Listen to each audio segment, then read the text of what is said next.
nós iniciaremos a 19ª sessão da Terceira Câmara Criminal, sessão ordinária, e iniciaremos, como sempre, pela ordem de preferência do pedido de sustentação oral pela chegada dos senhores advogados à sala, quer assistido de videoconferência, quer presencial.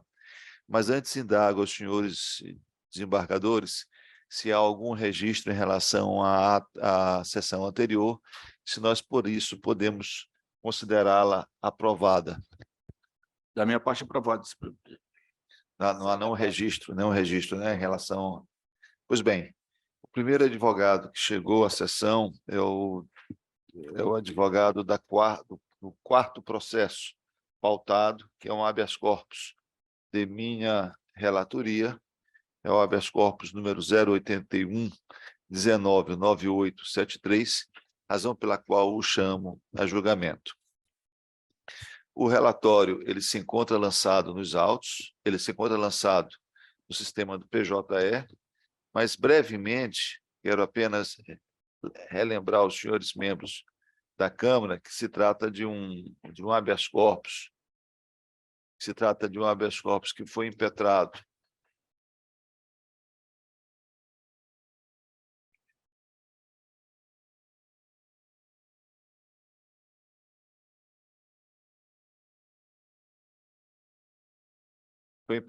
em benefício de Ailton Dias dos Santos, contra ato do meritíssimo juiz de direito da Vara Única da Comarca de Governador Nunes Freire.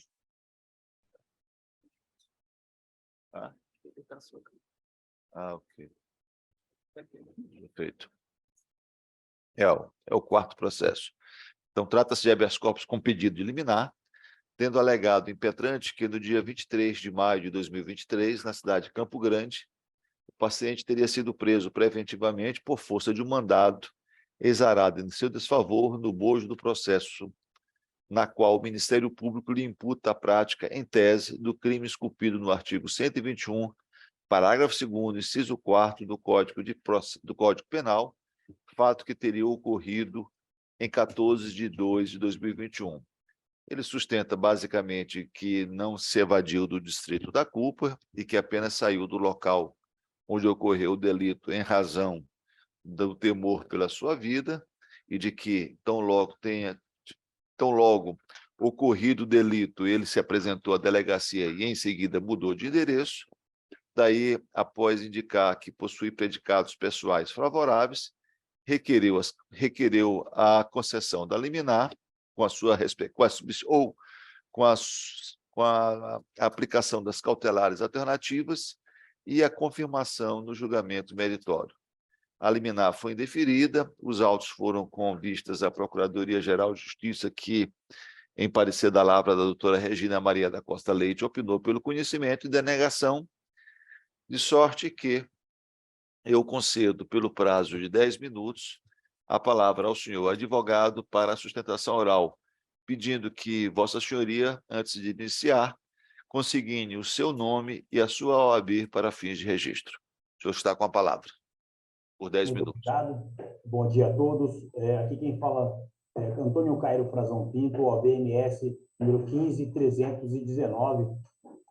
Os cumprimentos a Vossa Excelência, doutor Gervásio Santos, desembargador relator do presente habeas corpus, desembargador Sebastião Bonfim, desembargador Vicente de Paulo e a todos os serventuários da Justiça do Estado do Maranhão, a qual sou conterrâneo, moro desde o ano de 94 aqui no Mato Grosso do Sul, porém carrego junto às veias o sangue maravilhoso da terra maranhense, a qual faço grande importância de defender o quanto o direito vem a crescer e será representado e muito bem representado por todos da Frazão Advocacia, que são descendentes de maranhense e têm grande respeito e admiração por todos que desse estado labutam.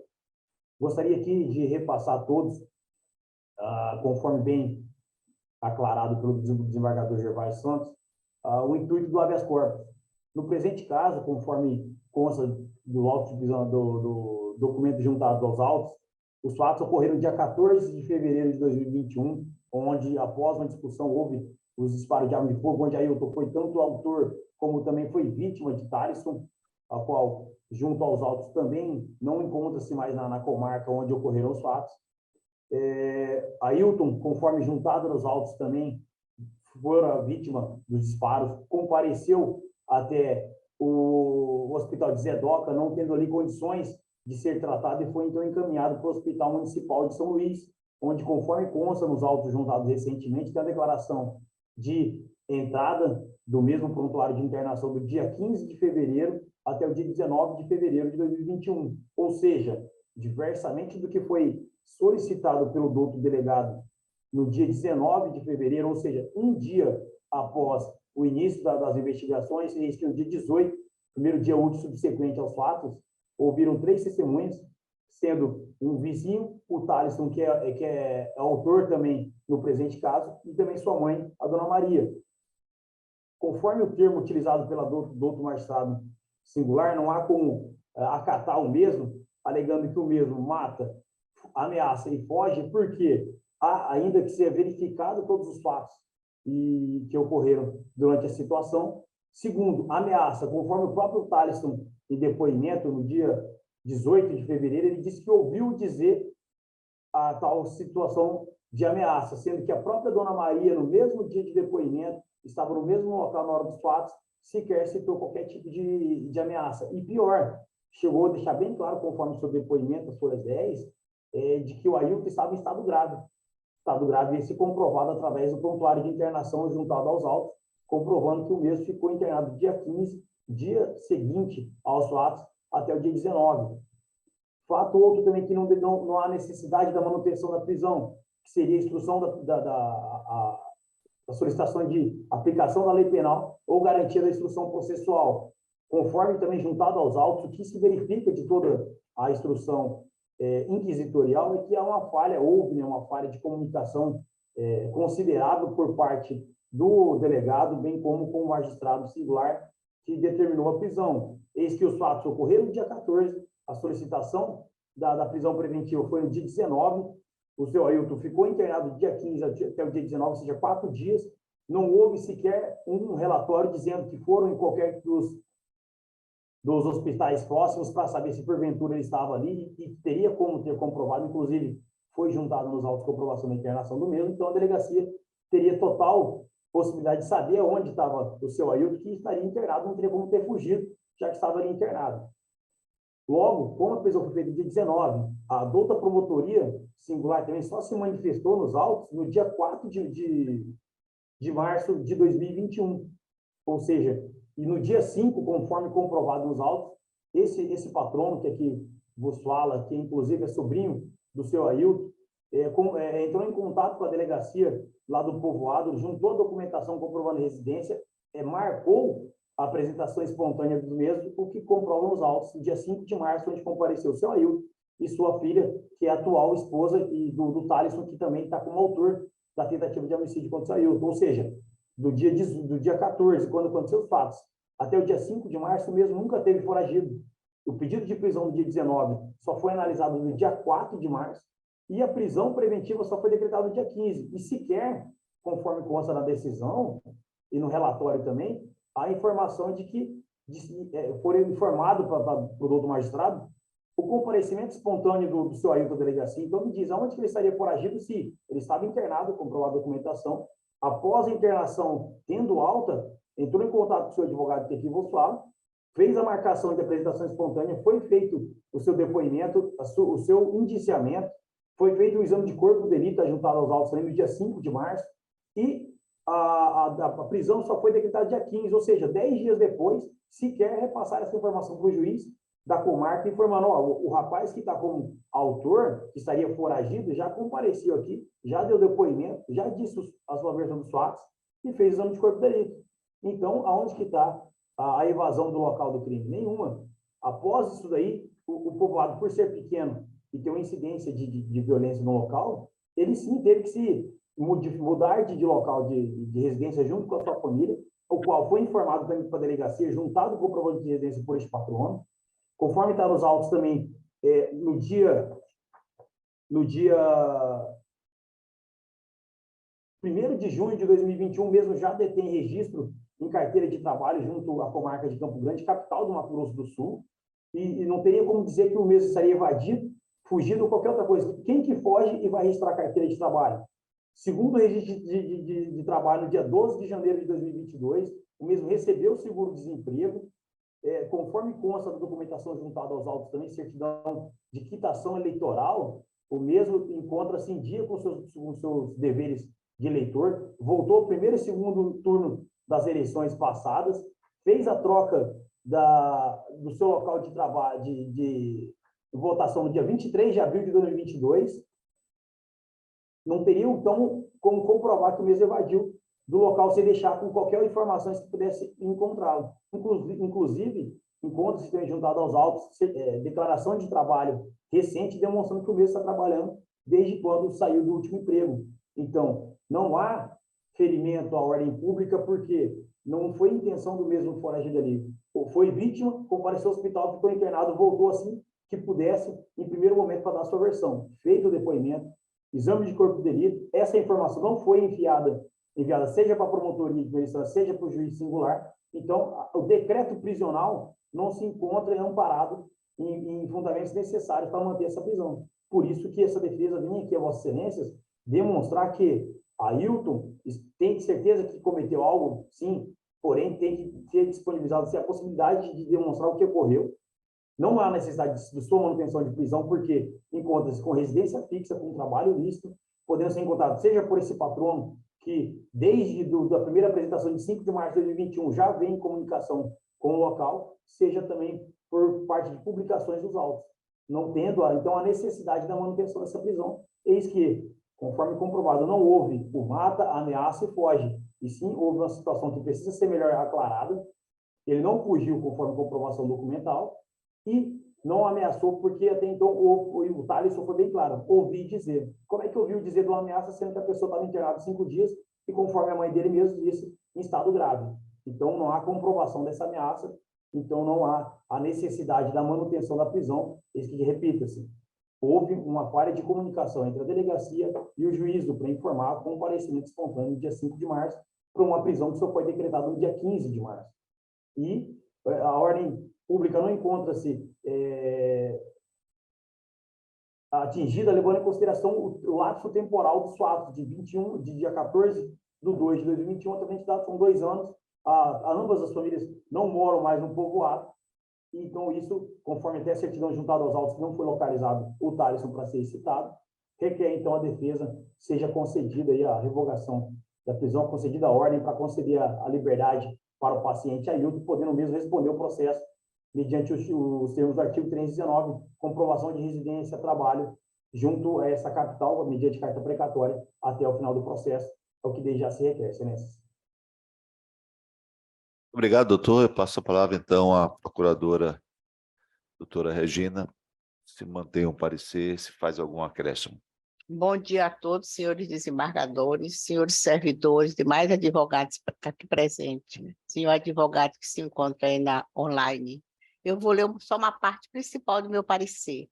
Registra-se por oportuno que no dia da data de 30 de maio de 2023, o magistrado Acoin deferiu o pedido de revogação da prisão preventiva de Ailton Dias dos Santos. Oportunidade que consignou que este ficou foragido por aproximadamente 2 anos, acertando a necessidade da garantia da ordem pública, conforme se pode ratificar no trecho da decisão que segue abaixo. Eu não vou ler, porque senão vai demorar muito, nós temos outros processos. Assim, verifica-se que a autoridade, ora apontada como coatora, consignou expressamente fundamento suficiente e idôneo para legitimar o decreto de prisão preventiva contra o ora paciente, qual seja a garantia da aplicação da lei penal, consubstanciada na sua fuga do distrito da culpa, vez que a prisão cautelar do ora paciente fora decretada no dia 15 de março de 2021 e efetivamente cumprida apenas em 23 de maio de 2023, no município de Campo Grande, Mato Grosso do Sul, razão pela qual reputa que deve ser mantida a supracitada prisão. Por oportuno, destaco que é dever do investigador réu, ciente que está da existência de inquérito policial ou de ação penal em seu desfavor, comunicar à autoridade policial e o juízo competente, quando da instauração da ação penal, qualquer modificação de endereço, a fim de possibilitar sua localização para a realização de comunicação quanto à prática de qualquer ato investigatório ou processual que não ocorreu na hipótese dos presentes autos. Assim, reputa improcedente a alegação de que não restou devidamente fundamentada a necessidade da manutenção do ergasto cautelar do ora paciente, eis que as decisões acima destacada se encontra devidamente fundamentada, cumprindo dessa forma a exigência contida no artigo 93, inciso 9 da Constituição Federal, razão pela qual reputa que deve ser mantida a prisão cautelar de Ailton Dias dos Santos. Eu vou encerrar. Manifesta-se esta Procuradoria de Justiça Criminal pelo conhecimento e denegação do presente habeas corpus, impetrada em favor de Ailton Dias dos Santos, face à ausência do alegado constrangimento ilegal narrado na impetração. Parecer da Regina Maria da Costa Leite, Procuradora de Justiça. Obrigado, doutora Regina. Antes de ler o meu voto, eu quero fazer um registro no sentido de que o julgador, ele, de certa forma, ele traz para a sua função, para a sua atividade, características da sua personalidade. Isso é inerente. Você julgar significa trazer também, é você fazer uma visão. O que é julgar? É você examinar o fato a partir do direito posto, da legislação posta. Mas entre o fato e a legislação, tem a visão do julgador. E eu tenho uma visão muito particular de que as pessoas devem assumir os seus compromissos. De que se eu assumo um compromisso, eu devo honrar com esse compromisso. Que se acontece algum fato, eu devo explicar este fato. Pode ser que eu tenha razão, pode ser que eu não tenha razão, mas eu não posso me furtar da explicação deste fato. Por essa razão, por esse motivo, é que eu tenho uma posição muito particular em relação a todos os casos que aqui passam, no sentido de quando se envolve alguém que pratica um delito, e aqui eu não estou julgando se ele agiu em legítima defesa, se ele agiu com excesso de periculosidade, com uma culpabilidade exacerbada, nada disso. Eu estou julgando apenas quando se trata de habeas corpus, se ele se apresentou, e mais do que isso, se ele deu ao juiz os elementos necessários para que o processo pudesse seguir.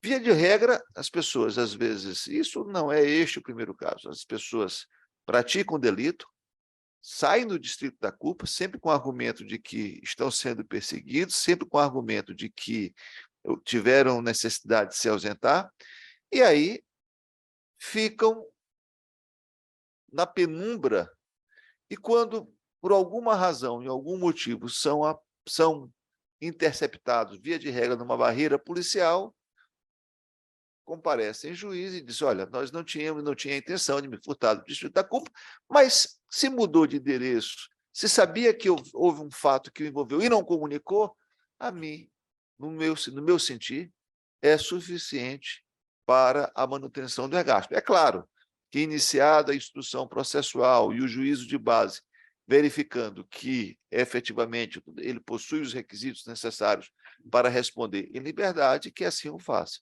Mas o que eu não posso, e a gente tem que ter essa compreensão, é, de imediato, conceder uma ordem a quem saiu do distrito da culpa, não comunicou o juízo. Feito esses registros, eu vou ler basicamente o meu voto de uma forma rápida. Consoante relatado, o cerne do vertente right consiste na alegada ausência de fundamentação idônea do decreto prisional e na existência dos requisitos autorizadores da constrição de liberdade, máxime pelos predicados pessoais favoráveis, ostentados pelo denunciado que jamais teve a intenção de se furtar à aplicação da lei penal ou obstruir a instrução processual. Aqui mais um parênteses. Quem não tem a intenção de se furtar da lei penal ou de obstruir a instrução penal, faz o quê? Olha, eu tive que me ausentar, mas o meu endereço é esse, estou comunicando aqui onde moro, e aqui estou à disposição. Isso não foi feito. No caso concreto, infere-se do processo de origem que, em 30 de setembro de 2021, o paciente restou denunciado pelo suposto cometimento do crime previsto no artigo 121, parágrafo 2º, inciso 4, do Código Penal, pois teria ceifado a vida de José Luiz Abreu, sogro de sua filha, com um disparo de espingarda artesanal, delito ocorrido em 14 de fevereiro de 2021, possivelmente em função da discussão entre ambos após tentar intervir em uma briga de seus filhos. Depreende-se, outro sim, que houve a decretação da prisão preventiva do acusado ainda na fase policial, em 15 de março de 2021, oportunidade em que o magistrado singular, de forma escorreita, reputou imprescindível o ergasto para resguardar a ordem pública à época e assegurar a efetiva aplicação da lei penal, ante a gravidade concreta da conduta imputada e a fuga do distrito da culpa. Impede juizar que, apesar da alegação de que o investigado não se evadiu do distrito da culpa, não se pode olvidar que o mandado de prisão permaneceu pendente de cumprimento por longo lapso temporal, 2 anos, vindo a ser efetivado no estado de Mato Grosso, bem como o oficial de justiça não logrou êxito em citá-lo, uma vez que, conforme informações de moradores, o mesmo teria ido embora do povoado desde o ocorrido, não havendo notícia de seu atual paradeiro. Convém registrar ainda que, embora tenha se apresentado espontaneamente para prestar esclarecimentos à autoridade e confessar a autoria do delito em data posterior à representação, o investigado declinou endereço situado na zona rural do município de Governador Nunes Freire, não sendo, todavia, ali localizado para a citação pessoal.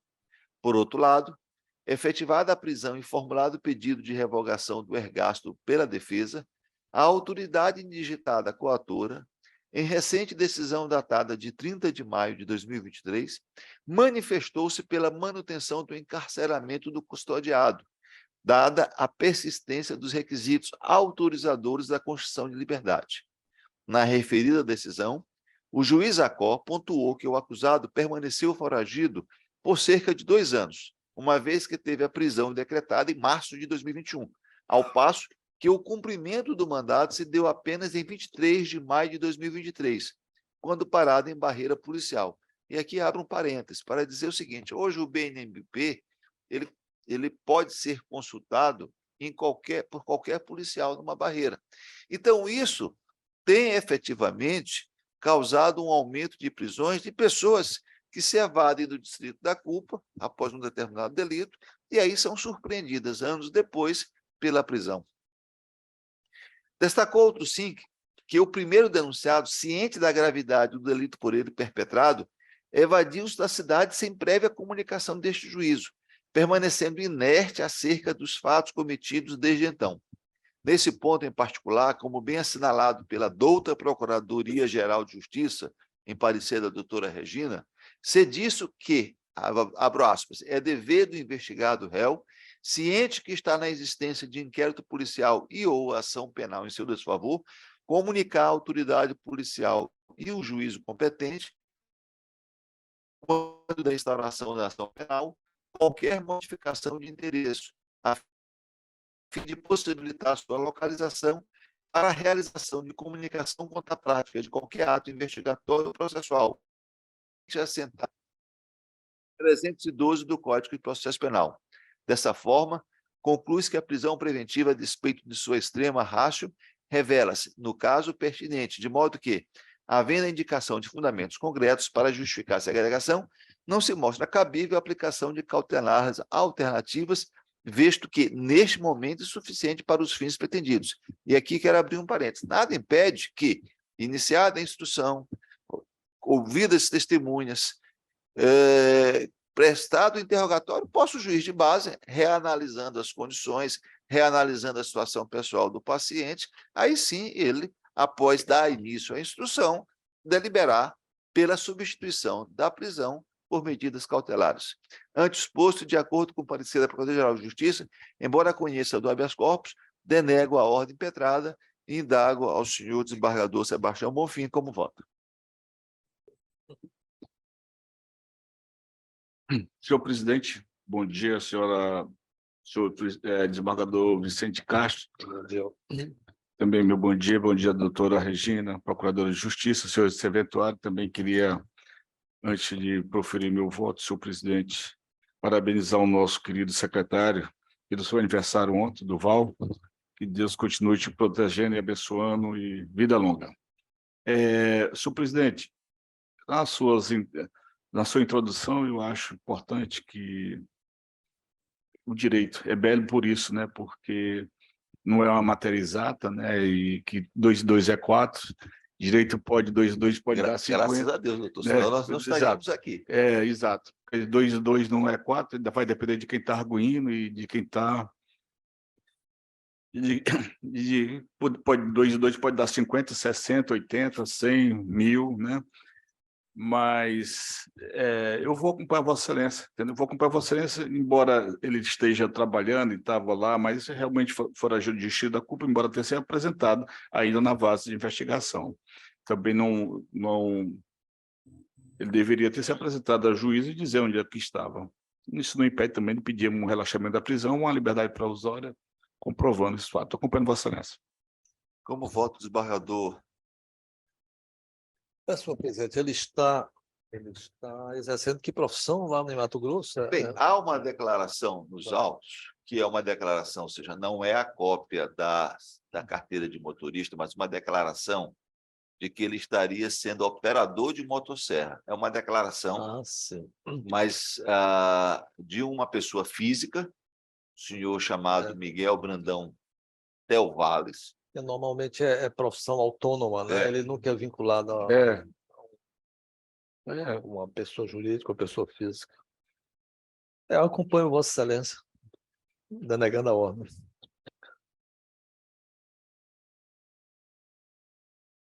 Pois é. Realmente. Ok. Por unanimidade, a terceira Câmara Criminal, e de acordo com o parecer da Procuradoria-Geral de Justiça, conheceu e denegou a ordem nos termos do voto do relator. O segundo processo, pela ordem, sempre pela ordem de chegada dos senhores advogados, é a apelação criminal número 0006538, dígito 48, 2017, em que figura como apelante o senhor Luiz Carlos Amaral Aragão e como apelado o Ministério Público. Eu, não obstante tenha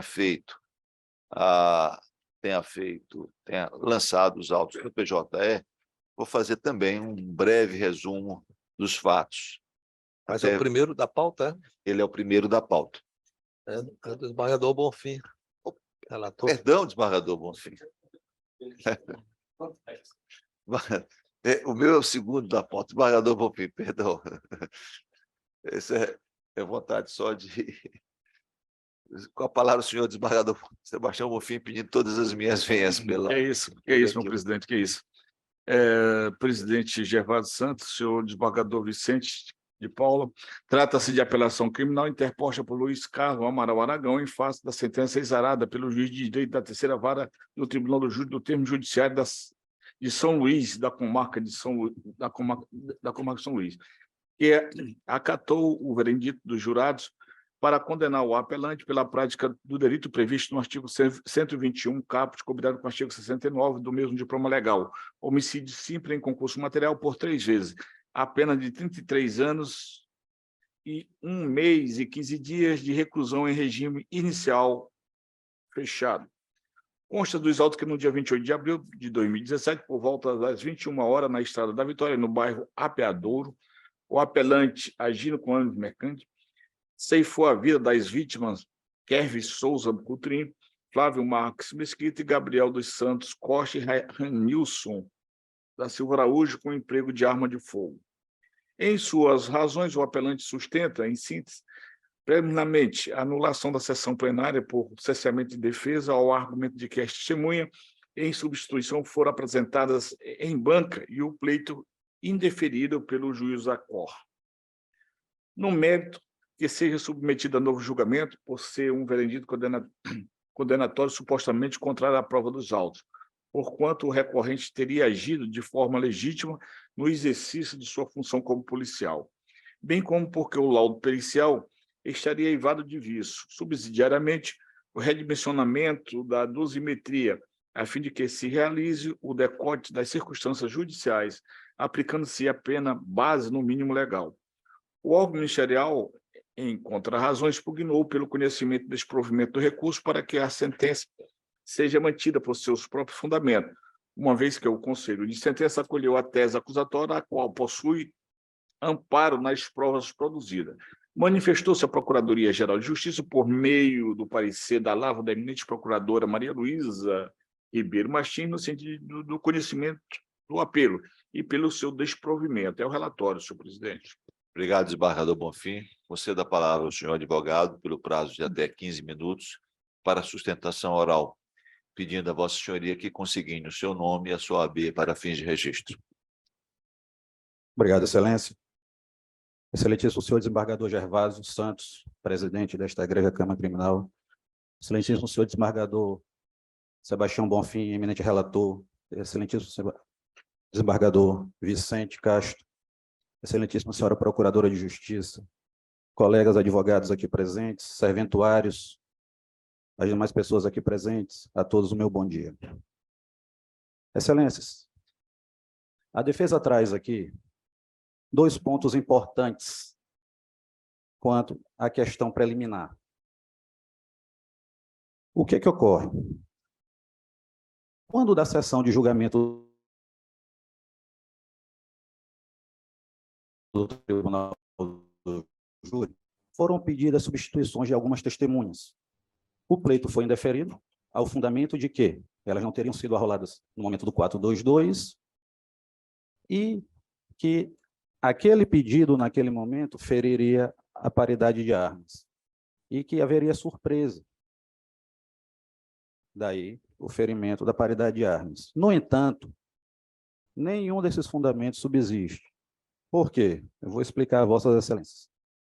Primeiro, não houve ofensa ao devido processo legal, uma vez que o pedido da defesa ele foi amparado no Pacto de São José da Costa Rica, que, em seu artigo 8º, no dispositivo 2F, diz que a defesa tem o direito de inquirir a testemunha que esteja presente ao tribunal. Isso independente de arrolamento prévio ou pedido de arrolamento.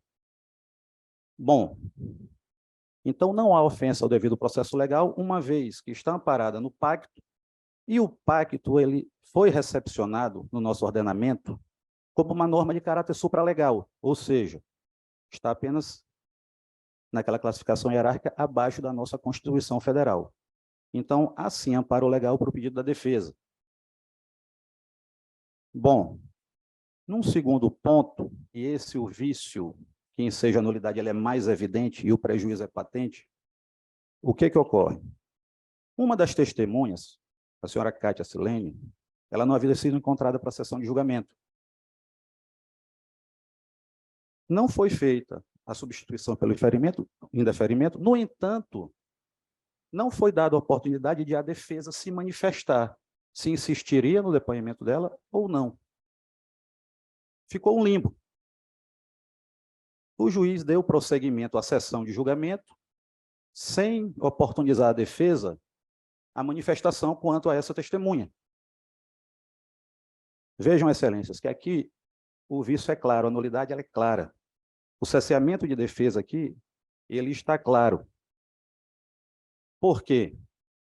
Porque, primeiro, houve um indeferimento de substituição de testemunhas, e aqui sopesando a paridade de armas e a plenitude de defesa, no Tribunal do Júri não se restringe só a poder usar de argumentos extra-legais, argumentos fora do direito, como uma clemência ou coisa do tipo. Ela abarca também o direito de produzir a prova na sessão de julgamento. E esse direito foi cerceado.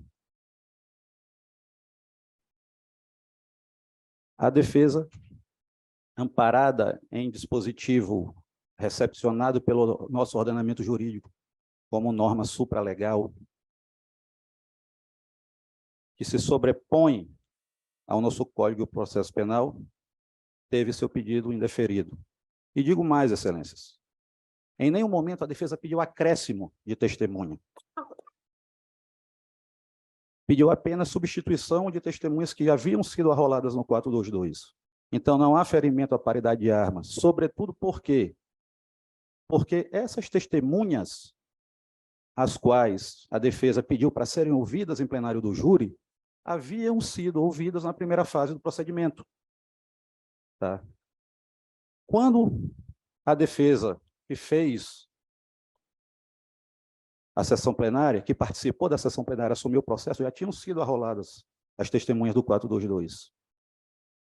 Então, não poderia apresentar um novo rol, mas pediu a substituição porque entendeu que aquelas testemunhas ali tinham mais a contribuir para que o fato fosse esclarecido.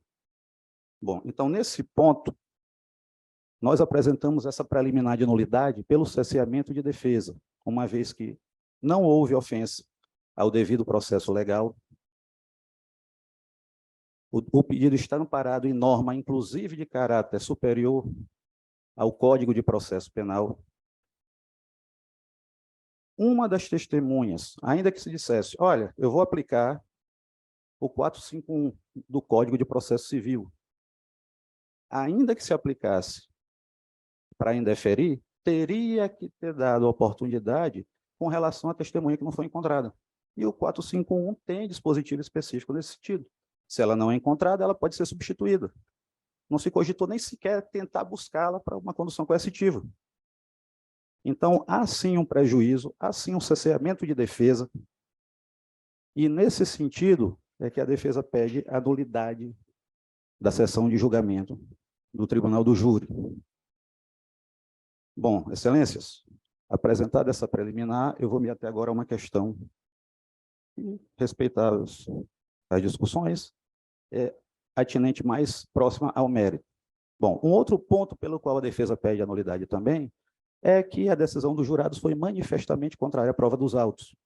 E aqui eu preciso fazer um contexto de como os fatos ocorreram. Bom, nós temos uma situação em que houveram 4 resultados mortes. Mas como esses resultados foram originados? Nós tínhamos 4 pessoas num veículo, tá, caracterizado como táxi, que já vinham de uma sequência de delitos, roubo, homicídio.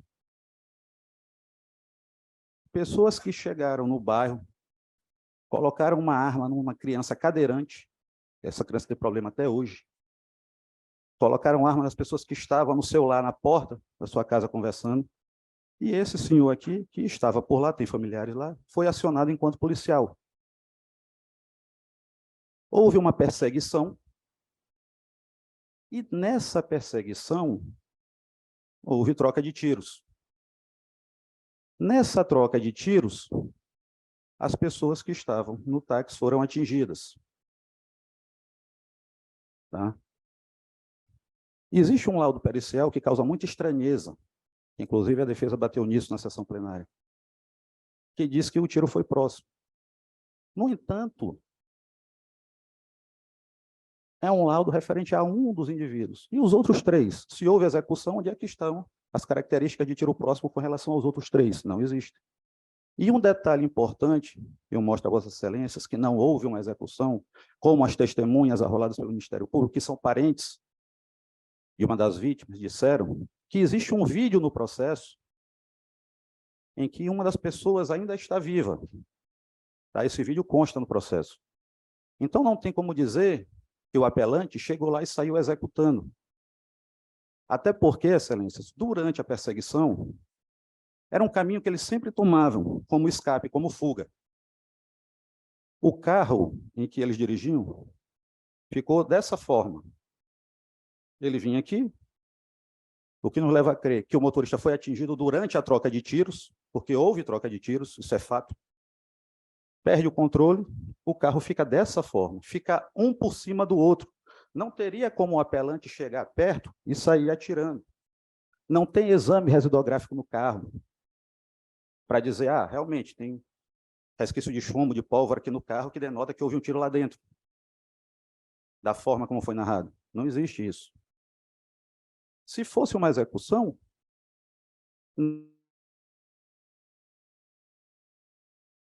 na hora que as pessoas chegaram, era muita gente, tem um vídeo que mostra, estariam as 4 pessoas mortas. No entanto, populares e o próprio apelante que estavam lá disseram, olha, tem um que está querendo sair do carro, ele está vivo, ainda está vivo. Esses são os fatos que eu apresento a vossas excelências para mostrar o quê? Que a decisão dos jurados foi, sim, manifestamente contrária à prova dos autos, porque não houve execução. Se tivesse havido execução, como se colocou, as 4 mortes, com as características de tiro perto da queima-roupa, estariam dispostas no laudo da mesma forma. Seriam 4 laudos dizendo, olha, o tiro foi perto por isso, por isso, por isso. Mas ainda no próprio laudo, não fica bem delimitado a zona de tatuagem, a questão de um tiro dado a curta distância. E o que causa mais estranheza é o próprio termo utilizado pela perícia no laudo.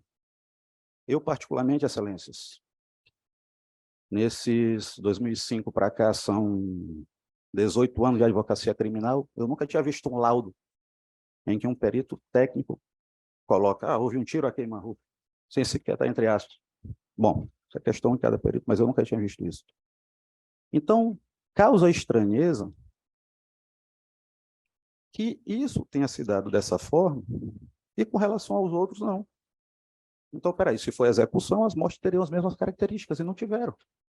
Houve, sim, uma perseguição, houve troca de tiros entre o apelante e os indivíduos que estavam no táxi, que já vinham de uma sequência de delitos graves, roubo, mataram uma pessoa enganada, roubo, homicídio, que aterrorizava aquelas pessoas ali do bairro, porque tem testemunho que diz que não foi a primeira vez. Indivíduos, alguns deles com uma, entre aspas, ficha criminal extensa. Então, o que nós temos aqui, excelências, é uma situação onde o apelante agiu sim amparado pela excludente de ilicitude, no início, no cumprimento do dever, durante a troca de tiros, uma legítima defesa própria, inclusive de terceiro, porque pessoas foram com ele no carro, pessoas foram uma moto perseguindo os assaltantes, como se diz no popular. Então, assim, decisão dos jurados manifestamente contrária à prova dos autos. Aqui não há escolha de uma versão ou outra. A defesa sabe que, nesse caso, tá? Alguns entendem que não seria a versão contrária à prova dos autos. Mas aqui não. Tudo caminha no sentido e os jurados foram diametralmente opostos. Então, excelências, eu finalizo. Tenho aqui ainda um minuto. Eu finalizo a sustentação dizendo: houve, sim, cerceamento de defesa.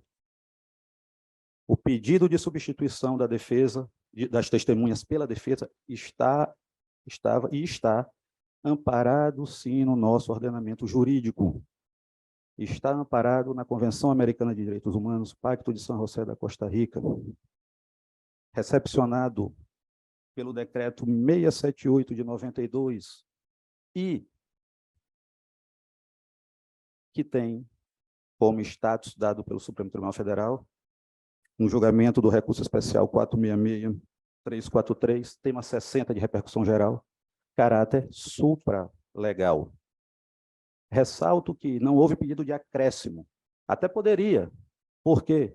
Porque foram 4 fatos imputados e o rol é por fato, mas a defesa assim não fez. Pediu substituição das testemunhas.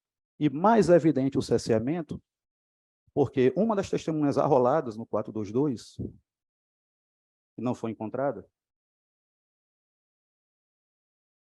não foi dada a oportunidade da defesa se manifestar.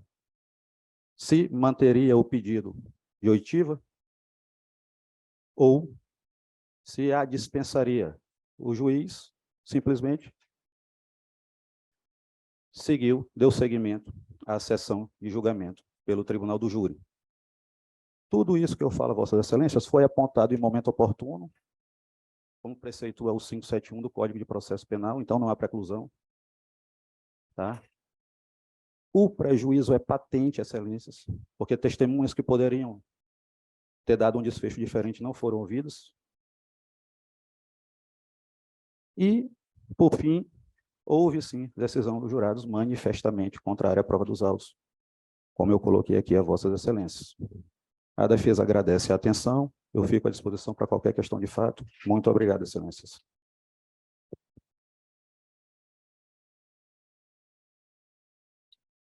Trago a procuradora se mantém o parecer e faz algum acréscimo. Excelências, senhor presidente, senhores desembargadores, senhores advogados, senhor advogado, eu não poderia deixar de não ler uma parte do parecer do Ministério Público, até diante de sua sustentação oral. Poderia só confirmar, mas eu vou ler. Preliminarmente, no que pertine à nulidade do julgamento por cesseamento de defesa, em tese configurado pelo indeferimento do pedido de substituição das testemunhas em plenário pelo juiz-presidente, não vislumbramos amparo legal à pretensão do apelante. Com efeito, cumpre destacar que, antes do advento da Lei nº 11.719/2008, o Código de Processo Penal prevê expressamente a possibilidade de substituição de testemunhas. Nesse sentido, dispunham no artigo 397, que abre aspas, se não for encontrada qualquer das testemunhas, o juiz poderá deferir o pedido de substituição se esse pedido não tiver, por fim, frustrar o disposto nos artigos 41 e 395. No entanto, verifica-se que, com o advento da citada lei, o Código de Processo Penal Pátrio deixou de prescrever textualmente acerca da possibilidade de substituição das testemunhas arroladas. Contudo, a jurisprudência tem entendimento consolidado no sentido de que, para sanar qualquer omissão, deve ser aplicada a norma prevista no artigo 451 do Código de Processo Civil, na forma no que dispõe o artigo 3º do Código de Processo Penal, cujo dispositivo segue abaixo colacionados. Eu não vou ler os artigos. Assim, constata-se que a despeito da ausência de norma processual penal específica, a substituição de testemunha pode legitimamente ocorrer quando esta falecer, não se achar em condições de depor em razão de enfermidade ou não mais for encontrada pelo oficial de justiça em virtude de mudança de endereço. Ressalta-se que este é o entendimento do Superior Tribunal de Justiça, bem como dos nossos tribunais pátrios, conforme se pode ratificar das emendas de julgados acima transcritos. Tem jurisprudência aqui da doutora Maria Tereza. Na hipótese dos presentes autos, constata-se que o advogado do réu não apontou nenhum fato ou circunstância superveniente, ou seja, fora da fase do artigo 422 do Código de Processo Penal, que justificasse o pleito de substituição excepcional das testemunhas Carla Silene Pinheiro Costa e Arthur Carlos Monteiro Aragão, por modo que totalmente desprovido de amparo legal sua pretensão. Ademais, havendo pedido de substituição de testemunha necessária, se faz verificar se a medida requerida está embasada em justificativas plausíveis e não caracteriza a nítida burla ao cumprimento do prazo expressamente estipulado no artigo 422 do Diploma Processual Penal, o que não ocorreu na presente hipótese, onde não houve qualquer justificativa pertinente para que houvesse substituição das testemunhas da defesa em plenário. Desse modo, se revela acertada a decisão do juiz-presidente que indeferiu a substituição das testemunhas, haja vista que, além de não haver sido preenchidos os requisitos que autoriza a medida excepcional, as duas testemunhas que se pretendia a substituição foram devidamente intimadas, estando, inclusive, uma delas presente no plenário, não havendo que se falar em eventual prejuízo à sua defesa. Eu vou ler só a parte do mérito. No mérito, analisando os elementos de convicção carreados aos autos, tem-se que a alegação de decisão manifestamente contrária às provas dos autos também não deve ser acolhida. Como se vê que as decisões do júri podem e devem ser invalidadas quando afastada do acervo probatório, com fundamento no artigo 593, inciso 3º, a linha D do Código de Processo Penal.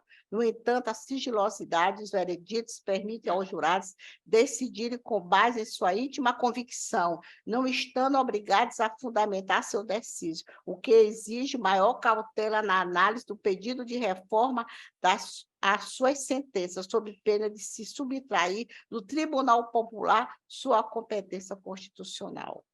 Eu vou ler só as partes principais. A materialidade do delito restou devidamente comprovado nos autos, como demonstra o boletim de ocorrência, exame de cadavéricos e laudo pericial de local de morte violenta, bem como pelas declarações prestadas durante a instrução criminal. Em relação à autora, não há dúvida de que o apelante Luiz Carlos Amaral, vulgo Luizinho, ceifou a vida das vítimas, Guerre Souza Coutrin, Gabriel dos Santos Costa, Lávio Marques Mesquita, Amilson da Silva Araújo, no dia 28 de abril de 2017, por volta das 21 horas, na Estrada da Vitória, barra aeroporto, nesta capital, mediante disparos de arma de fogo, conforme se depreende das declarações prestadas pelas testemunhas inquiridas, tanto na fase inquisitorial quanto em juízo. Desse modo, as declarações prestadas pelas testemunhas, somadas aos laudos periciais, acostadas aos autos, são provas idôneas a corroborar o decreto condenatório, não havendo qualquer contradição entre as mesmas. Em que pese as alegações do apelante, não visualizamos qualquer contrariedade entre a decisão dos jurados e as provas colhidas nos autos. No presente caso, as provas apresentadas deram ao Conselho de Sentença o substrato necessário para condenar o apelante pelos homicídios que lhes são imputados na denúncia. A convicção firmada com fundamento no acervo probatório, apontando para uma das versões apresentadas, não configura decisão manifestamente contrária à prova dos autos. Eu vou pegar agora só aqui. Observe-se que o próprio apelante, que é investigador de Polícia Civil, quando interrogado durante a fase inquisitorial, muito embora tenha negado haver executado as vítimas dentro do veículo capotado, confirma haver perseguido o referido automóvel e trocado tiro com seus passageiros, os quais eram suspeitos de assaltarem alguns de seus vizinhos, momento antes evidenciando ainda que de forma transversa sua participação no crime. Como se percebe das declarações acima transcritas, não resta dúvida que, em data de 28 de abril de 2017, por volta das 21 horas, na Estrada de Vitória, barra aeroporto desta capital, o apelante executou as vítimas. Assim sendo, a tese sustentada em plenário pela acusação não foi decorrente de uma ilação sem qualquer fundamento ou totalmente divorciada da realidade fática apresentada. Na hipótese, a versão suscitada é coerente e perfeitamente lastreada nas provas carreadas aos autos. Agora eu vou para a pena. No que tange à fixação da pena base, é importante consignar que a jurisprudência pátria em julgados recentes vem se manifestando no sentido de que, quando mais circunstâncias judiciais favoráveis ao acusado, mais próxima do mínimo legal deve ficar a pena base. No entanto, a presença de apenas uma circunstância valorada de forma desfavorável afasta a pena base do seu patamar. Ressalve-se por oportuno que o procedimento de fixação da pena é um ato de discricionalidade juridicamente vinculado do magistrado, visando atribuir a pena suficiente para a prevenção e reprovação da infração penal cometida. Assim, dentro dos limites abstramente fixados pelo legislador, o juiz deve eleger o quanto ideal de pena valente do seu livre convencimento, acrescentando a fundamentação necessária no artigo 93, inciso 9 da Constituição Federal, e exposição dos motivos que alicerçaram a sua decisão, sendo essa motivação a garantia contra o excesso e, por sequela, servindo como uma eventual forma de controle da atividade mental do magistrado. Final. No que se vê o trecho da sentença acima transcrito demonstra que as circunstâncias judiciais referentes à culpabilidade, circunstâncias e consequências do crime previsto no artigo 59 do Código Penal restaram satisfatoriamente observadas pelo douto magistrado, uma vez que, de acordo com as provas contidas nos autos, a conduta perpetrada pelo acusado realmente extrapolou os limites do tipo penal, merecendo, portanto, mais reprovabilidade. Não resta dúvida que o fato de o crime haver sido praticado contra 4 vítimas, mediante disparo de arma de fogo a queima-roupa, no momento em que se encontravam com a capacidade de resistência comprometida em razão de haver acabado de sofrer um acidente automobilístico e ainda uma das vítimas ter deixado um filho de 3 anos de idade, órfão, evidencia a maior gravidade da ação delitiva e maior probabilidade da conduta, o que autoriza seguramente o reduzimento da pena. Assim sendo, considerando que o magistrado de base utilizou-se de fundamentação idônea e que a dosimetria é avaliada conforme a discricionalidade do magistrado, respeitando os princípios da fundamentação e a proporcionalidade acertada, se afigura a valoração negativa das circunstâncias judiciais acima abordadas. Antes exposto, manifesta-se esta Procuradoria de Justiça Criminal pelo conhecimento e desprovimento do apelo para que seja integralmente mantida a decisão fustigada por seus próprios e termos e legais fundamentos. Parecer da doutora Maria Luísa Ribeiro Martins. Confirmo o parecer e agradeço a todos, porque li este parecer que não poderia deixar de relatar. Obrigada a todos. Agradeço a manifestação da doutora Regina, Procuradora de Justiça. Como vota Sua Excelência, o desembargador Sebastião Bonfim? Senhor presidente, senhor desembargador Vicente de Paula, inicialmente a preliminar de nulidade por cessamento de defesa. Inicialmente arguiu o apelante a nulidade do júri por cessamento de defesa, diante do indeferimento do expedido de substituição das testemunhas em banca, em dissonância com o previsto no Pacto de São José da Costa Rica, que prevê que a defesa pode inquirir testemunhas que estejam presentes na sessão do julgamento. No caso em análise, verifica-se que, durante o plenário do júri, a defesa requereu a substituição da testemunha Cátia Silene Pinheiro Costa por Mário Henrique Meireles de Jesus, bem como a substituição da testemunha Arthur Carlos Monteiro Aragão por Edmilson Carlos Alves, que foi indeferida pelo magistrado singular sob o fundamento da inobservância do prazo previsto no artigo 422 do Código de Processo Penal.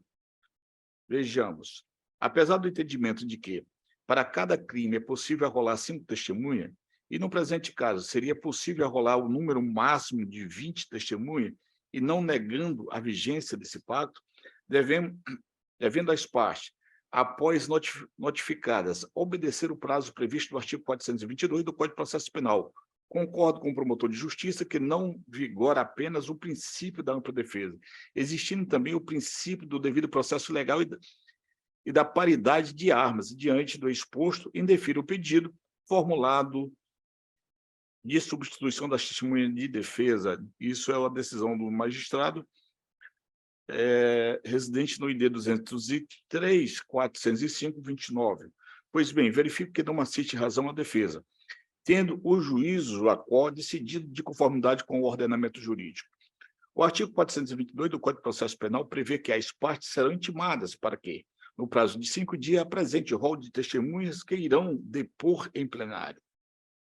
Assim, tendo a defesa sido devidamente intimada, a substituição das testemunhas em banca apenas seria possível, consoante o entendimento jurisprudencial, em uma das hipóteses descritas no artigo 451 do Código de Processo Penal, de aplicação subsidiária na forma do artigo 3º do Código de Processo Penal, quais seja o falecimento, a enfermidade que impeça o depoimento, e não a localização das restantes em razão da mudança de endereço, o que não era o caso, tendo a testemunha Cátia Silene Pinheiro Costa sido intimada regularmente conforme ID 20340498. Por sua vez, a outra testemunha que a defesa pretendia que fosse substituído, a saber, Arthur Carlos Monteiro Aragão, não só fora intimada, como estava presente no plenário, requerendo o patrono do apelante a dita alteração sem qualquer justificativa, como bem ressaltado pelo ilustre representante do Ministério Público em sede de contrarrazões.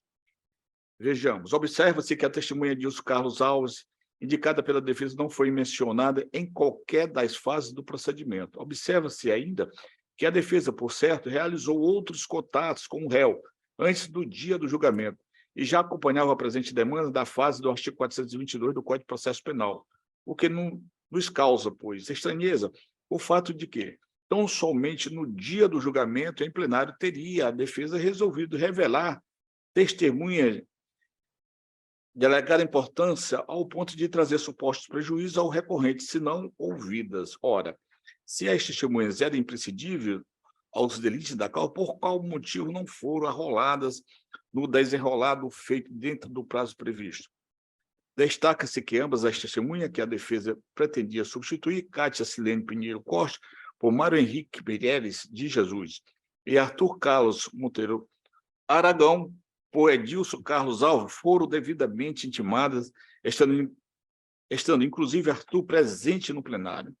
Em relação ao não comparecimento da testemunha Cátia Silene, devidamente intimada, a medida legal autorizada é por sua condução coercitiva, podendo, para tanto, ser suspensa a sessão, contudo, tal medida não foi requerida pela defesa.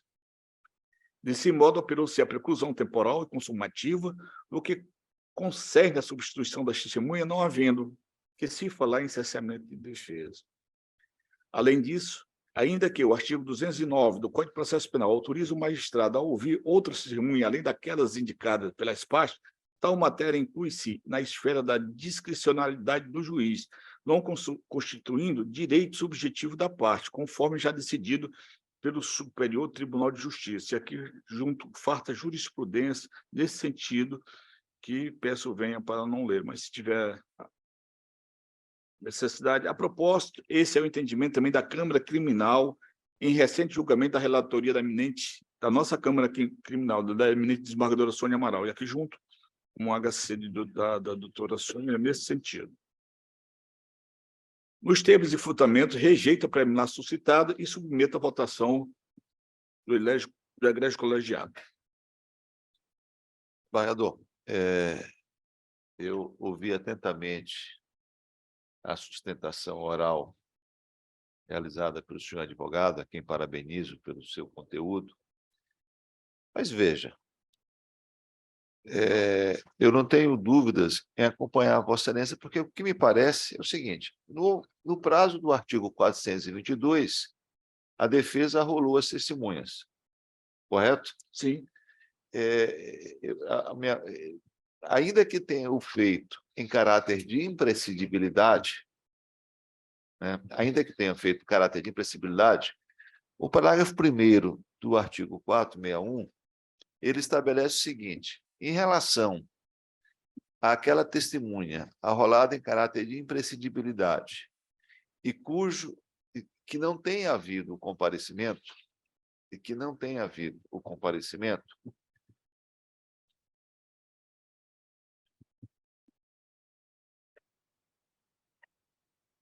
o magistrado poderá suspender a sessão para determinar sua coerção. Poderá fazer, desde que tenha sido em caráter de imprescindibilidade. Ou seja, é necessário. O conteúdo, o caput do 461 diz claramente o seguinte: a sessão não será adiada em função da ausência de testemunha, salvo se arrolada em caráter de imprescindibilidade. Aí vem o parágrafo 1º e diz o seguinte: olha, em não havendo o comparecimento desta testemunha, poderá o juiz suspender a sessão. Então, a primeira questão que se coloca aqui: foi arrolada em caráter de imprescindibilidade? Essa é a primeira questão. A segunda questão: houve requerimento do magistrado houve requerimento da defesa em caso de ter sido arrolada em caráter de imprescindibilidade para a suspensão da sessão? Me parece que não. Não. É esta a providência que o Código de Processo Penal estabelece. E mais, A sessão será realizada, aí vem o parágrafo 2º, mesmo que a testemunha não seja localizada no endereço indicado pela defesa. Então, assim, a primeira coisa, se ela foi intimada e não compareceu, a providência é a suspensão e a intimação coercitiva da testemunha, a condução coercitiva, a pedido da defesa. E no segundo caso, se ela não foi intimada no endereço consignado, o julgamento prossegue. Agora,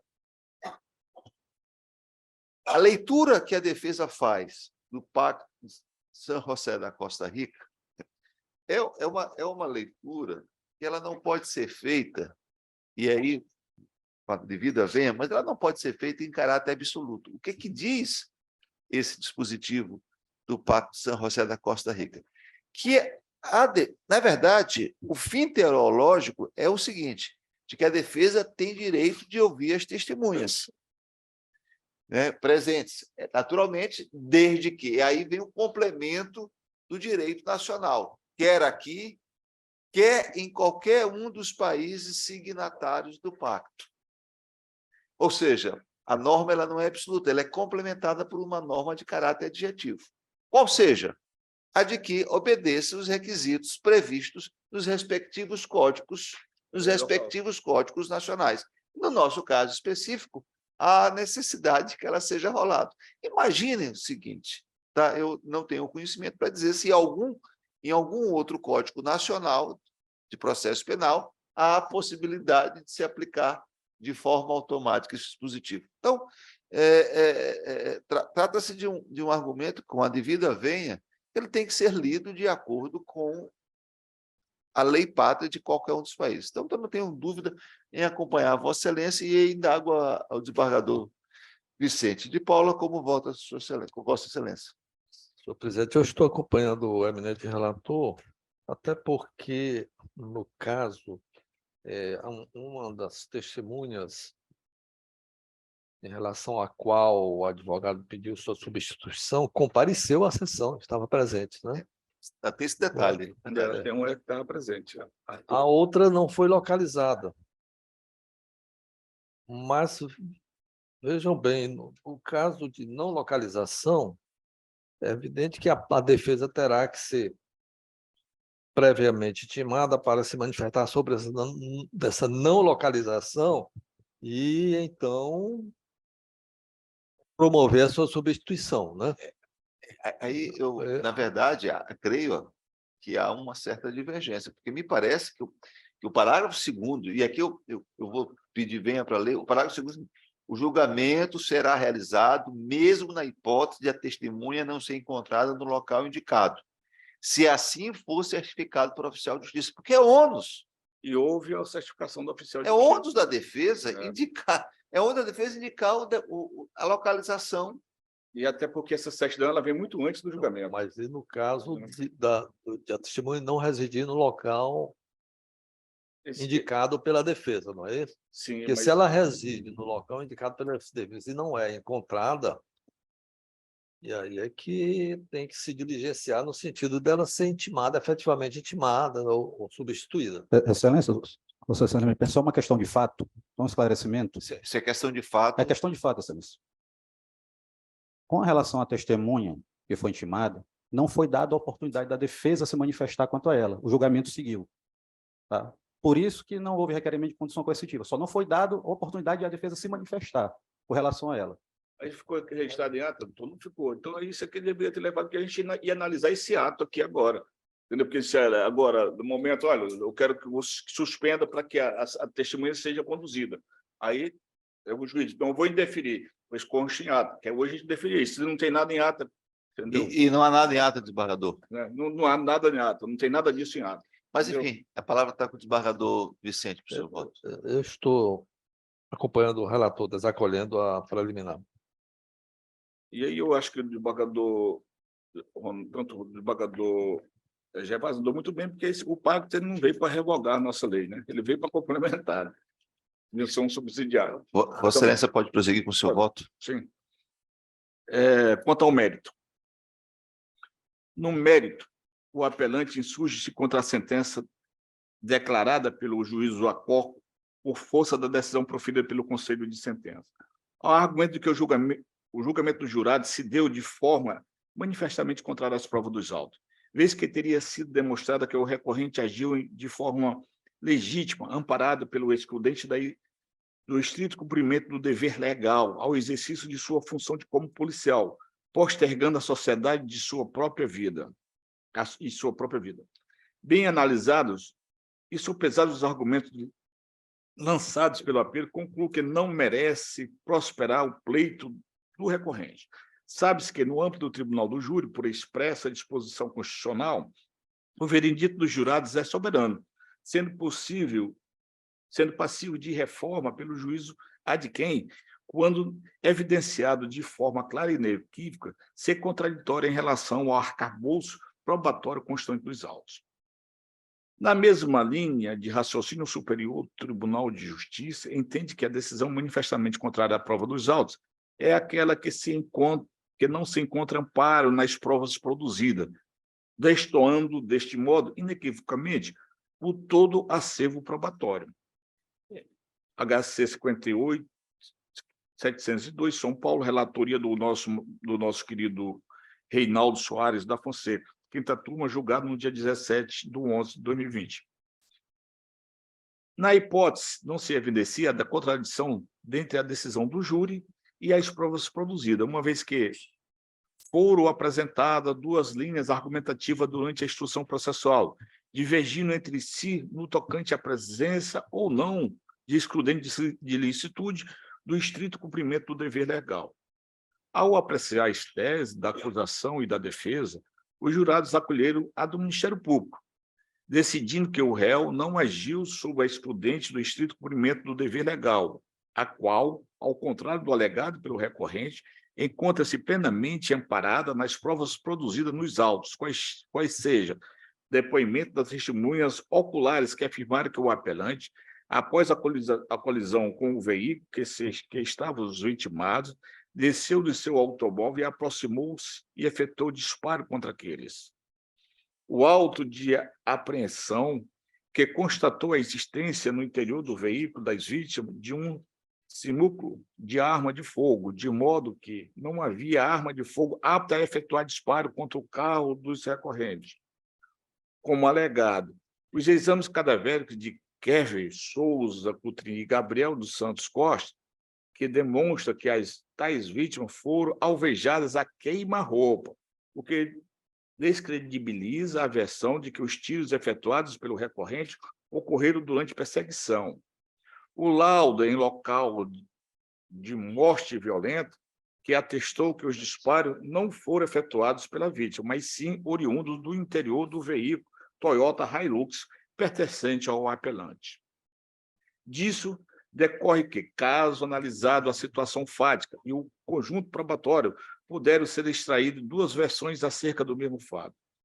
Como reflete, o caso, ora analisado, deve prevalecer o entendimento adotado pelo Conselho de Sentença, conforme compreende o Superior Tribunal de Justiça, em julgado que passa a transcrição. E aqui vou pedir vênia para não ler, mas é um HC, havendo duas versões a respeito do fato, ambas amparadas em conjunto probatório produzido nos autos, deve ser preservada a decisão dos jurados, em respeito ao princípio constitucional da soberania do veredito, que, no caso, decidiu pela condenação do réu. Também de relatoria do nosso querido maranhense Reinaldo Soares da Fonseca, quinta turma, julgado no dia 17/11/2016.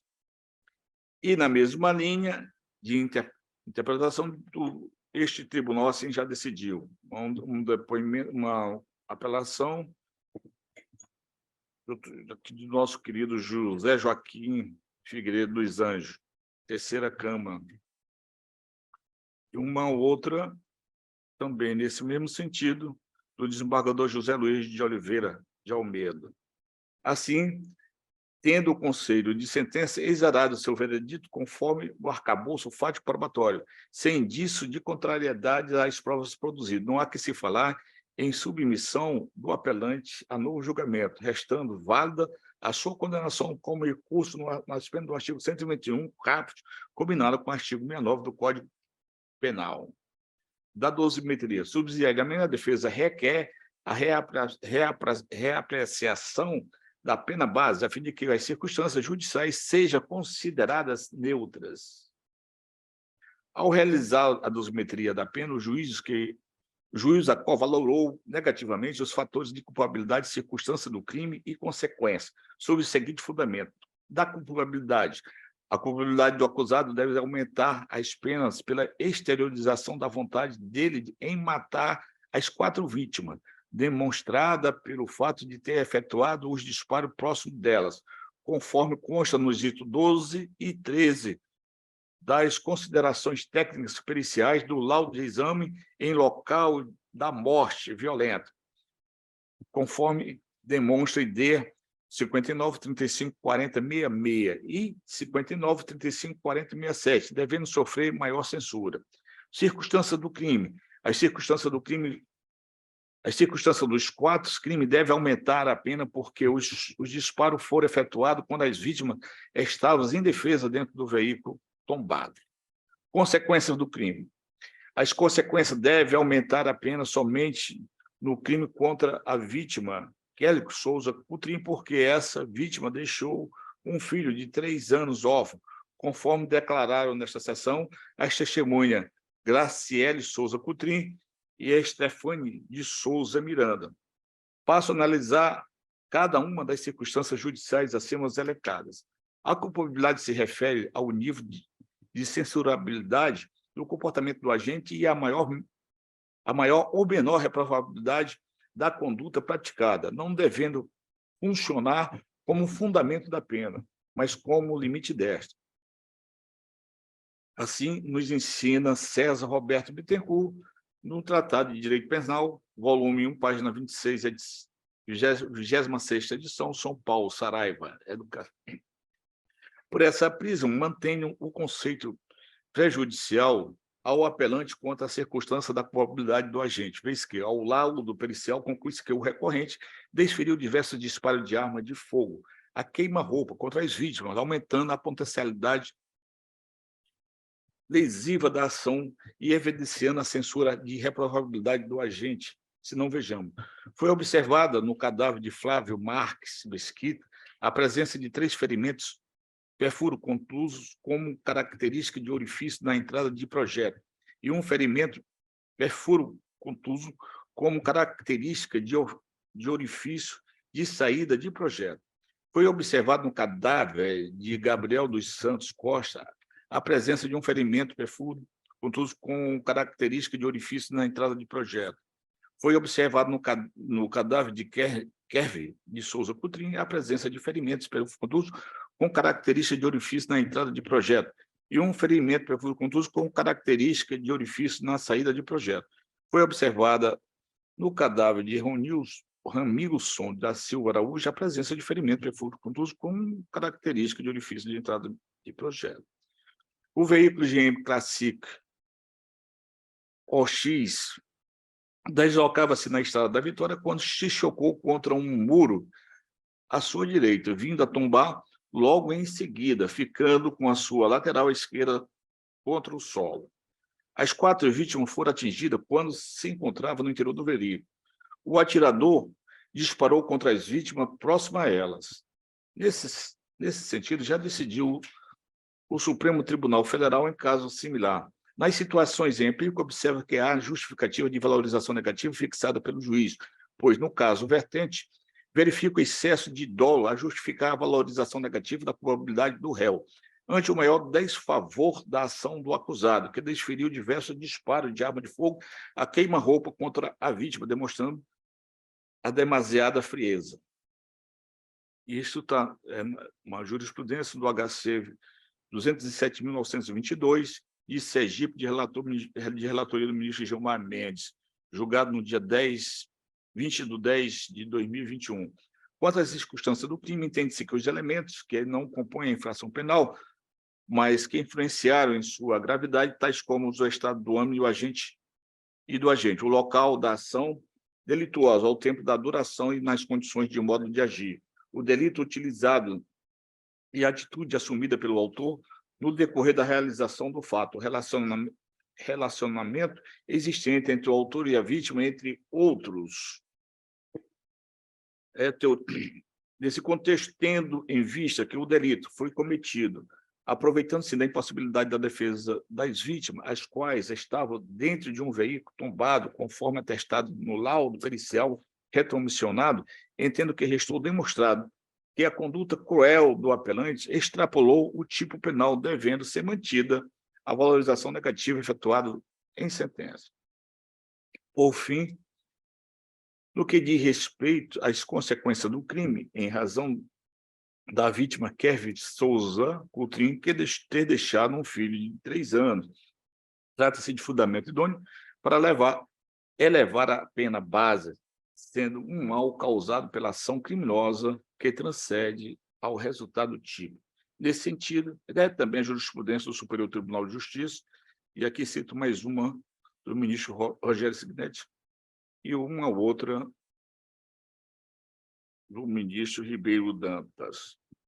Diante disto, considerando a exasperação da pena base, bem fundamentada e proporcional, tendo sido valorada cada circunstância judicial à fração de 1/8 no intervalo da pena em abstrato, não merecendo qualquer reforma.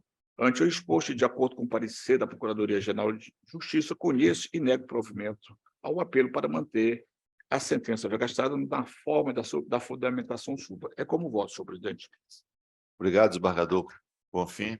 Eu acompanho Vossa Excelência integralmente, não tendo nenhum acréscimo a fazer ao seu voto, que examinou a questão de forma judiciosa e a razão pela qual eu não tenho dúvidas em acompanhar o seu voto. Como voto do desembargador Vicente de Senhor Paula. presidente, aí no caso não houve nem troca de tiros, né? Não Não. houve, até porque ninguém das Só tinha vítimas surto de sim, arma de simulacro de fogo. arma de fogo, né? Não há como acolher essa tese do estrito cumprimento do dever legal, porque com o tombamento do carro, qual era o dever do policial? Seria prender e não matar as vítimas. Eu acompanho o relator, senhor presidente. Em consequência, a terceira Câmara Criminal, por unanimidade, de acordo com o parecer da Procuradoria-Geral de Justiça, conhece e nega provimento à apelação criminal tentada pelo recorrente Luiz Carlos Amaral Aragão, nos termos do voto do relator. Muito obrigado pela atenção, bom dia e bom trabalho a todos. Bom dia. Senhores, eu tenho 2 apelações. De fato, os advogados não compareceram. O meu presidente podia me dar 2 minutinhos só. Eu agora estou mais rígido, né?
Senhores, em homenagem ao desembargador Vicente de Paula, que sempre está aqui nos colaborando conosco, nós tivemos dois processos, eu tenho duas apelações criminais em que os respectivos advogados requereram a sustentação oral, por isso eu retirei da virtual e trouxe para a presencial.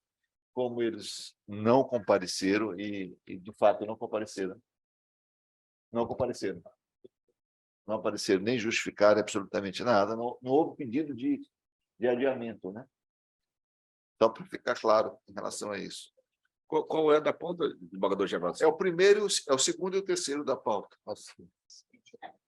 Não, eu vou voltar para a virtual, né? Vou voltar para a virtual, de acordo com o nosso regimento interno. Diante disso, eu chamo a julgamento o quinto processo da pauta,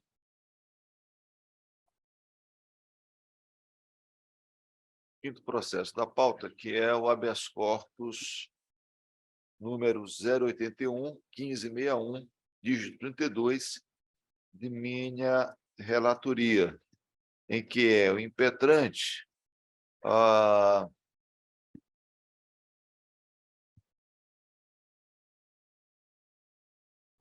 Domingos da Silva Lima. sim, em que é o impetrante Domingos da Silva Lima e Paciente, né? o paciente, exatamente, o paciente Domingos da Silva Lima e contraato da meritíssima juíza de direito da Vara Única da Comarca de Passagem Franca. Então, basicamente, o impetrante ele foi condenado definitivamente a pena de 5 anos e 7 meses e 10 dias de reclusão pela prática do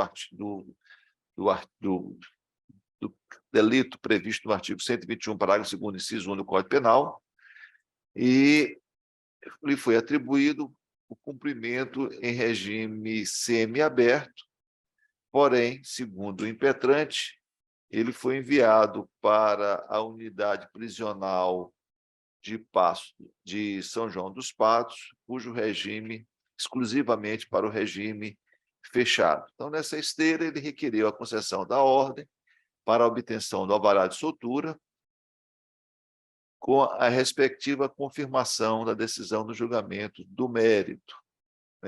Como ele entende que foi encaminhado para um regime mais gravoso do que aquele previsto na sentença, e como não haveria presídio apropriado para o cumprimento da decisão, ele então requer a expedição de alvará de soltura. Com vistas dos autos, a doutora Regina Maria da Costa Leite opinou pelo conhecimento e concessão da ordem, mas não no sentido em que foi requerido, mas para assegurar a ele o cumprimento da pena privativa em liberdade em regime adequado, ou seja, o semiaberto. É o breve relatório. Eu pergunto à doutora Regina se ela mantém o parecer. Mantenho o parecer, desembargador. Bem, eu estou acolhendo integralmente o parecer. Na verdade, como havia relatado... Eu adianto que estou de acordo. Como havia relatado, eu estou concedendo a ordem única e exclusivamente para quê? Isso é importante. Para que, no prazo de 7 dias, né, para determinar o juiz das execuções penais de São João dos Patos, do prazo de 7 dias, adote as providências necessárias para a imediata colocação do paciente em regime semiaberto, tal como fixado em sentença, envidando todos os esforços junto à SEAP para tanto. Em caso de ausência de vagas em estabelecimento prisional adequado, aí sim, deverá o juiz observar os ditames da súmula vinculante 56 do Supremo Tribunal Federal, que estabelece a aplicação nessas circunstâncias, excepcionalmente em prisão domiciliar, com todas as cautelas necessárias. Então, de acordo com o parecer... Senhor presidente, eu poderia até fazer um adendo aí, que é o Pois não? seguinte: São João dos Patos, para Passagem Franca, são 160 quilômetros. Por que ele não cumpre isso lá em Passagem Franca, na terra onde está perto da sua mulher? Eu estou dando essa oportunidade. Né? Porque ele fica lá tem delegacia de polícia, ele pode dormir lá e ficar... Eu estou dando lá, essa não? possibilidade justamente nos termos da súmula 56 do Supremo Exato. Tribunal Federal. É longe, é longe. passa por- Hoje já foi mais distante, porque hoje está asfaltada. Antigamente que não era asfaltada. mas ele vai ter que pagar passagem para ir dormir. Não, nesse caso, o São João dos Patos, segundo nós temos uma informação lá do presídio, lá é só regime fechado, lá não tem regime semiaberto, nem nada. Então, lá não pode ser. Ou é em algum presídio próximo que tenha regime semiaberto, ou então na própria Passagem Franca, e aí observada a súmula 56, Supremo Tribunal Federal. São João dos Patos, fora de questionamento. O sexto processo da pauta também é um habeas corpus da minha relatoria, e é uma situação em que nós, aqui na terceira Câmara, já tivemos a oportunidade de apreciar. Envolveu aquele caso de Balsas, e aqui trata-se do Corréu. Na oportunidade, o impetrante, é o Geraldo João da Silva, que atualmente ele se encontra em prisão domiciliar. É o paciente, né? O paciente. Ele se encontra em prisão domiciliar, e o que ele pretende? E na prisão domiciliar, ele pretende a substituição por prisão, ele pretende que As medidas do 319. exatamente, que a prisão domiciliar, eles contra hoje prisão domiciliar mediante uso de tornozeleira eletrônica, e ele pretende a substituição pelas demais cautelares, como foi garantida ao Corréu. Aqui uma situação foi o seguinte: há uma disputa de terra, há uma briga por conta de terra, e o operador de máquina foi atingido por um tiro. 2 pessoas foram consideradas, ninguém viu propriamente, mas o operador, depois que ele se recuperou, teria apontado tanto o paciente quanto o Corréu como os responsáveis pelo tiro. Eles negam. Na oportunidade, foi decretada a prisão preventiva de ambos, sendo que a do atual paciente foi convertida em prisão domiciliar com acompanhamento com monitoramento eletrônico. No caso do Corréu, esta Câmara ela concedeu, por maioria, contra o voto da desembargadora Sônia Amaral, a ordem substituindo a prisão preventiva por cautelares diversas da prisão. Pois bem, agora o paciente, que é o Corréu, e que estava em prisão domiciliar com monitoração eletrônica, vem a juízo solicitar justamente que lhe seja possibilitada as mesmas cautelares que foram concedidas ao paciente, ao Corréu. É basicamente esse o fato. E tem mais, senhor presidente, ele também já está quase 6 meses na prisão domiciliar e não cumpriu a regra. Então, eu estou acompanhando Vossa Excelência. O parecer da doutora Maria Regina Costa foi pelo conhecimento, mas denegação da ordem. A senhora quer se manifestar, doutora? Eu confirmo o parecer. Perfeito. Eu já votei. Porque já conheço o processo. Eu, em sentido oposto ao parecer, Tá eu certo. nem gosto de ver, mas no sentido oposto ao parecer, exatamente as observações que foram feitas pelo desembargador Bonfim. Ele se encontra há mais ou menos há 6 meses em prisão domiciliar, com monitoração eletrônica. Não houve, nesse período todo, descumprimento a nenhuma dos requisitos impostos quando da concessão da prisão domiciliar. Por outro lado, ao Corréu foi substituída a sua prisão por medidas cautelares, e também não há registro de que tenha descumprido aquelas medidas cautelares, de maneira que eu estou conhecendo e concedendo a ordem apenas no sentido inclusive no sentido de substituir a prisão domiciliar do paciente, bem como a monitoração eletrônica, e estabelecendo as seguintes cautelares: proibição de aproximação de testemunhas e da área geradora do embate, que há uma área de conflito, então, que fique afastado, comparecimento a todos os atos processuais para os quais foi intimado, e a obrigação de comunicação ao juízo em caso de ausência da comarca. É nesse sentido que estou concedendo a ordem.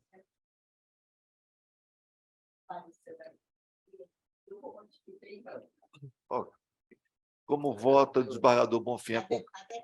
Perfeito. Desembargador Bonfim, o senhor vota. Eu estou acompanhando Vossa Excelência. Desembargador Vicente? Eu também estou acompanhando Vossa Excelência, desembargador Gervásio, mas acho que, no caso de ser estabelecido o direito dele de comunicar ao juízo processante eventual ausência da comarca, seria melhor que ele pedisse autorização ao juiz para se ausentar da comarca por mais, por exemplo, por mais de 15 dias. Perfeito. Então, não há nenhum problema em relação a isso. Embora eu tenha colocado, além disso, assim, além dessas cautelares, poderá o magistrado singular fixar outras medidas de acordo com a sua discricionalidade. Eu sempre gosto de dar ao magistrado a possibilidade de ele fixar outras medidas, porque ele está mais próximo ali da situação. Então, ele poderia fixar, mas eu posso, né, a obrigação de comunicar, de solicitar ao juiz.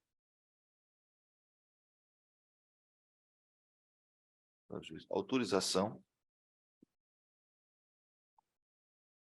para ausência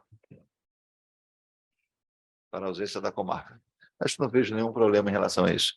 Então, a terceira Câmara, por unanimidade e de acordo com o parecer da Procuradoria-Geral de Justiça modificado em banca, conhece e concede a ordem nos termos do voto do relator. O sétimo e último processo é de relatoria do desembargador Sebastião Bonfim, trata-se do habeas corpus 080-971-1832, paciente Antônio Alves de Souza. Com a palavra, desembargador Bonfim. Senhor presidente, senhor desembargador Vicente de Paula, senhora doutora Regina, procuradora de Justiça, trata-se de habeas corpus pedido liminar impetrado pelo advogado Antônio de Pádua Sandes Bringel, em favor de Antônio Alves de Souza, contra ato do juiz de direito da Vara Única da Comarca de Carolina, Maranhão. Depreende-se dos autos que o paciente foi preso em flagrante no dia 12 de abril de 2023, com a conversão para prisão preventiva no dia 14 de abril de 2023, pela prática, em tese, do crime tipificado no artigo 207-A do Código Penal, estupro de vulnerável, em face da menor AFVL, à época com 10 anos, sob o fundamento de que é necessária a custódia para garantir a ordem pública e a aplicação da lei penal. Defende o impetrante, em síntese, que o caso não apresenta nenhuma das hipóteses autorizadoras da decretação da prisão preventiva. E a decisão não se fundamentou em elementos concretos. A existência de circunstâncias pessoais abonadoras, tais como primariedade, bons antecedentes, residência fixa e emprego lícito, que justificam a revogação da prisão. Deste modo, requer liminarmente no mérito a liberação do paciente. Instrui a peça de início com o documento que entendeu pertinente à análise do fato. Pedido liminar foi indeferido por decisão constante do ID 2564/11/22. Notificada para prestar informações, a autoridade impetrada manteve-se inerte, consoante certidão exarada no ID 2638/7784. Procuradoria-Geral de Justiça, em parecer da Lavra da eminente procuradora Regina Maria da Costa Leite, opinou pelo conhecimento da negação da ordem. É o relatório, senhor presidente. Como não há inscritos para sustentação oral, como se manifesta a Procuradoria? Confirmo o parecer, desembargador. Com a palavra, desembargador Bonfim. Obrigado, senhor presidente. Presentes os pressupostos de admissibilidade, conheço do habeas corpus. Conforme relatado, a autoridade judicial impetrada decretou a prisão preventiva do paciente sob fundamento da garantia da ordem pública e da aplicação da lei penal. Diante disso, o impetrante requer a revogação da prisão cautelar sob o fundamento de que, caso não apresenta nenhuma das hipóteses autorizadoras da decretação da prisão preventiva, a decisão não se fundamentou em elementos concretos, que possui circunstâncias pessoais abonadoras, tais como primariedade, bons antecedentes, residência fixa e emprego lícito que justifique a revogação da prisão. Bem analisados os argumentos formulados na peça de início, concluo que a pretensão nela ventilada não merece acolhida nesta sede, conforme passarei a demonstrar.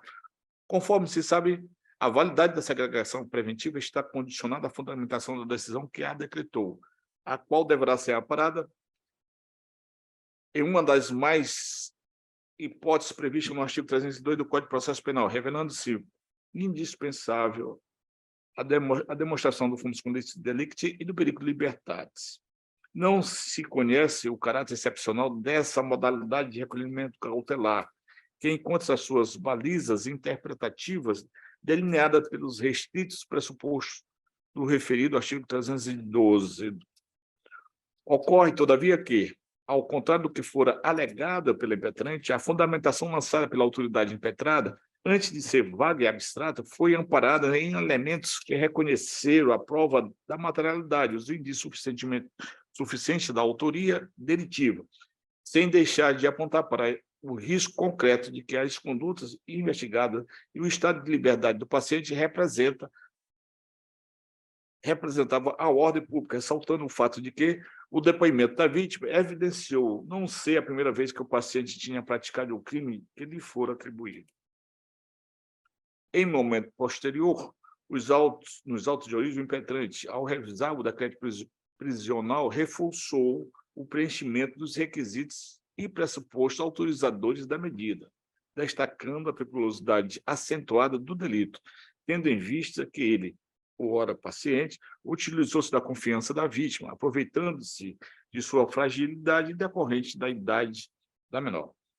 Nessa atuada, notória a gravidade, em concreto, do delito, tendo em vista que o paciente, avô de criação e vizinho da vítima, aproveitando-se da relação de confiança que tinha com a família, com livre acesso à casa, teria praticado atos libidinosos em desfavor da infante, ao tocar em suas partes íntimas e beijar sua boca por mais de uma vez. Tais circunstâncias denotam, para além de sensível intranquilidade social causada pela conduta, a acentuada periculosidade do paciente, revelada na proporção da prática delitiva específica. E aqui cito alguma jurisprudência nesse sentido. Eu vou pedir vênia. Por fim, quanto à tese de que o paciente ostenta boas condições pessoais, esta não pode servir de supedâneo para o relaxamento ou revogação do seu recolhimento cautelar.